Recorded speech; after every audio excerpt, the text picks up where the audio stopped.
You know, a lot of these times when you got that game before finals, you know, they're here for an education, it's hard to stay focused, and I know it's Notre Dame, and how can you not be focused, but what did you like about that first half as far as the intensity and the aggressiveness?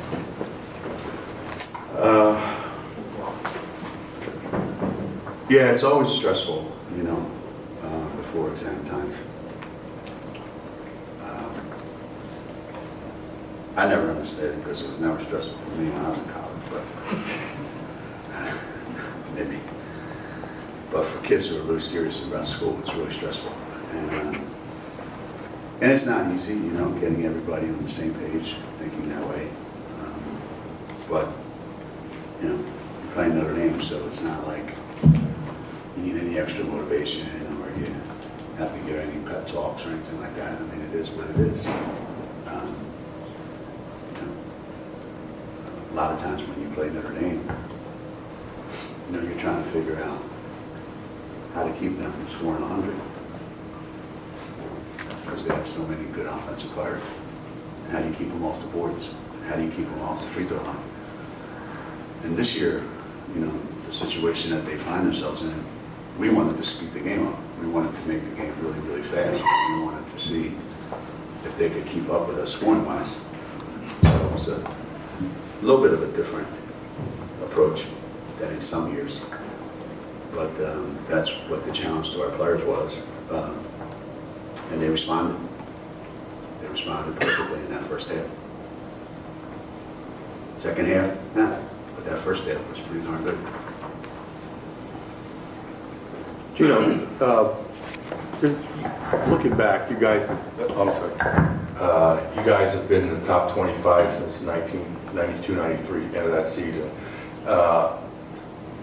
And Notre Dame's obviously dropped out in their powerful program. Is there an art to never, I don't want to say dropping down so low, but never getting caught that something like, I mean, you can imagine around here if you were not in the top 25, We're not in the top five. Not pop, you know, I know it's a 2007, but I'm just, is there an art to like not getting caught that badly?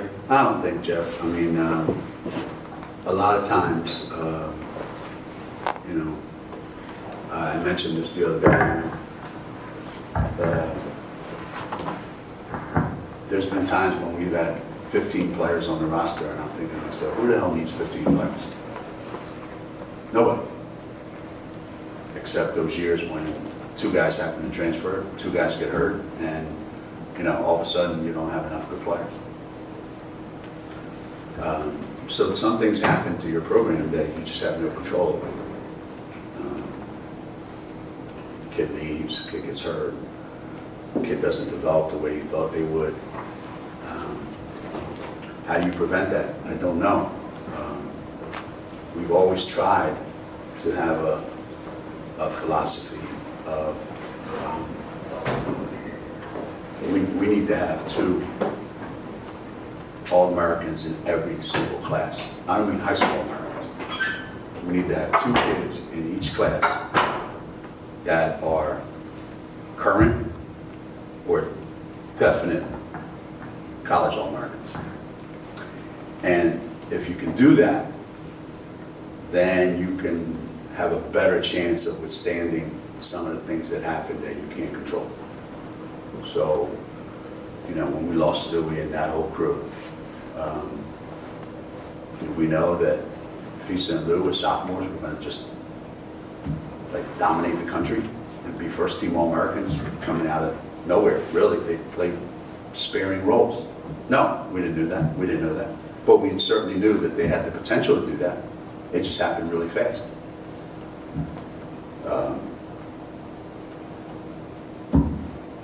We're in a situation this year where we don't have any All-Americans, returning All-Americans. So it could just as easily be that we lose at Ohio State, that we lose at Seton Hall, or you know, something to that nature. But you know, Megan's playing like she's a first-team All-American player. I don't know anybody's playing better than her in the country. I haven't seen anything. You know? And Crystal's not even 100% yet. You know? And our freshmen are spotty. So we're getting exactly what we need because we have those people in the program. But it's not hard to get caught in Notre Dame situation. It's not. I mean, it can happen. Happens to a lot of people. We've been fortunate. Do you give your kids credit then, Geno? Because they said they feel the pressure of trying to live up to constantly, being that same successful type of team. And these kids didn't fold, especially in a game against Notre Dame where, the reminder's right there in front of them. Yeah. Well, that's the interesting thing about playing at Connecticut, I hear a lot of coaches talk about, this, that, and the other thing.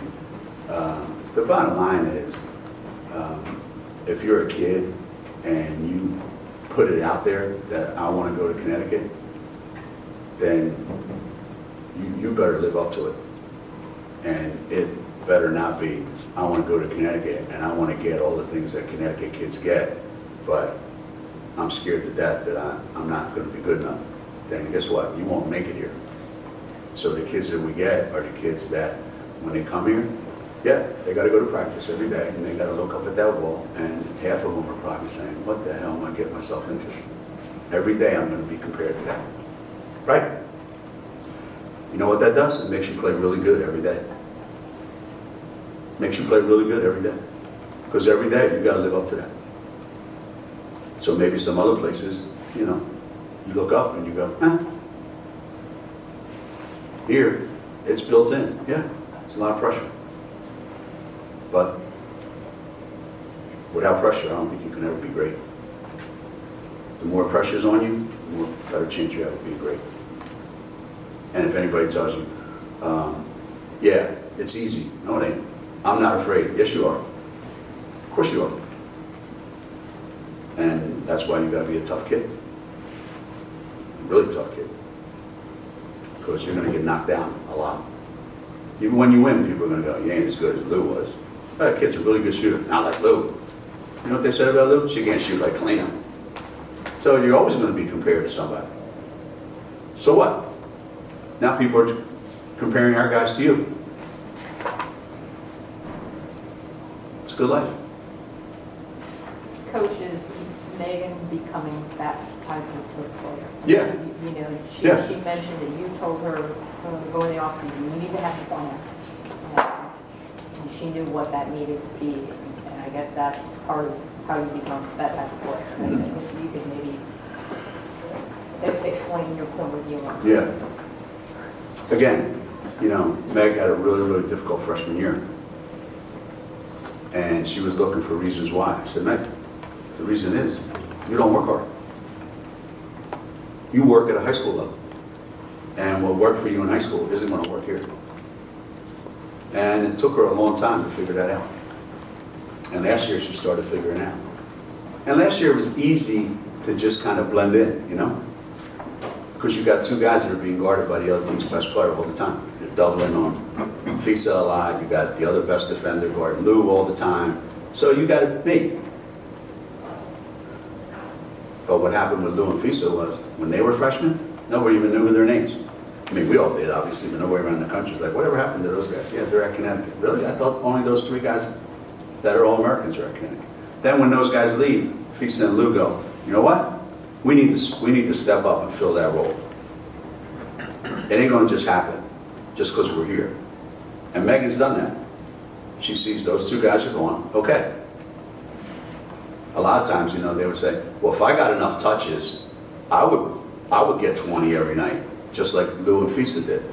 Okay, well now we're going to give you all the touches you want. Let's see if you can produce every single night. And you know what? She has.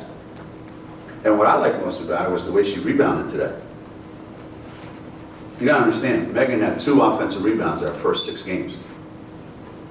Total. She had 4 today. What's that tell you? There's a lot left in her tank, man, of what she can do. She's just beginning to scratch the surface. And I'm really proud of her. I'm really proud of her. She's worked really, really hard. Would have been easy for that kid to just quit, give up, transfer, do something. that's the American way today. But the kid's shown a lot of toughness. She was great today, man. She was great. How about Olivia? Seems like today she just was really stepped up. She had a lot of rebounds, also scoring-wise. Are you like what you're seeing from her so far? Yeah, Liv's an enigma, you know. She's really, I guess, you know, I'm always really on her about Liv. Like, people would kill to be you right now in this game. You'd get 50 if you wanted to. There's not a person in this building that can guard you. And it's like, you know, whatever. And I'm dying to see her get that, like, killer mentality. Because she's just so skilled. I mean, she can do so many things out on the court. And little by little, we can get, what she get today? 16 points, 10 rebounds, 3 blocks. I mean, I know there's a lot of good players around the country, but for somebody that I bitch and moan at all the time, she's having a hell of a year. Is it hard knowing that she is a sophomore? You've talked about how high the expectations are on her to really step up in this year despite her youth. Is it hard to kind of have the patience to know that that's going to take time, but also have those, you know, she does need to perform for you guys? Yeah. I didn't have any patience for Fisa and Lou when they were freshmen, sophomores. And I certainly didn't have any patience with Stewie. I don't have any patience for our sophomores. I try to use up all my patience on the freshmen. When you're a sophomore, I don't have any more patience. You need to be a lot better than you were when you were a freshman. How good? I don't know, but a lot better. That's why you came here. And then when you're a junior year, by the time you're a junior, you got to be like man. You got to be like almost a pro. That's the only way you survive here. Because if you couldn't do it, we wouldn't have brought you here. So to come here and not be all that means I'm not getting the most out of you that we can. That's my approach with these guys all the time. If I let you go at your pace, I'm kind of cheating. So I got to be patient to a point. But the longer I'm patient, the longer they take. You know? Like if I say, hey, listen, I'll wait forever. Take your time. You'll take your time. I say, you got a minute to get here. You'll get here in a minute. It's a fine line. I'm on the wrong side of it a lot of times. I don't want to play for me. You know, Megan was saying that they had heard this was a matchup of 2 rebuilding programs, and that kind of ticked them off. Woo, really? How much Jesus, have you used? How much have you used that as motivation for them this year, and how do you think they've responded? No, that's the first time I've heard that one. 2 rebuilding programs. I don't know, Jeff, just try selling tickets to our fans if you tell them we're in a rebuilding mode. They'll go, all right, well, call me when they built it. The one thing I've said to our players that I've tried to remind them of is, you don't want to live off of other people's accomplishments. You, this team, this particular team, as it's put together, you as individuals even, haven't won a damn thing since you've been at Connecticut. I said, well, we won our conference. Who gives a damn? Well, we went to the Final Four. So does everybody else that plays at Connecticut. What have you won? Like, what do you look up and say, I did that? What? So you guys have a lot to prove. So you need to play that way every game. Like, we have a lot to prove. To who? To yourselves. Not to our fans, not to me, not to them. Just to yourself. You got to look around and go, you know what? We got a lot of stuff we got to do. Because up to this point, we haven't done anything. Now, that's a little harsh. They have done a lot. They've won a lot of games. They've been in the Final Four. You know, Crystal's been in the Final Four every year she's been here. So they've done a lot, don't get me wrong.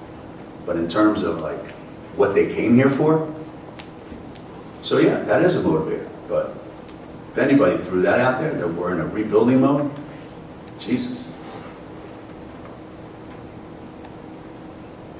Wow. That's a lot. Rebuilding. Wow.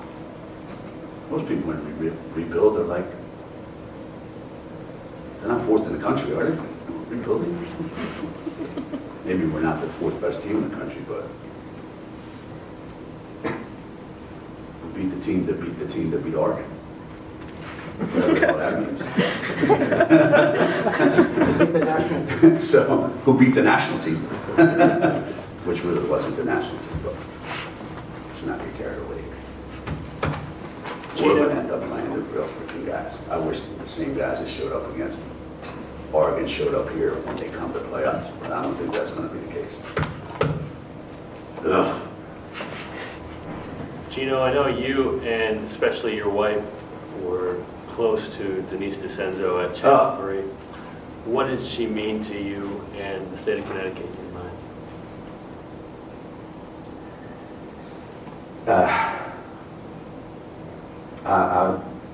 You know, it's funny. I was sitting here last night, and my mom was in town. She's 88. She don't get out much anymore, you know. She's having trouble moving around. So, you know, I get this text from Megan Patterson going, "You're not going to believe this." And honest to God,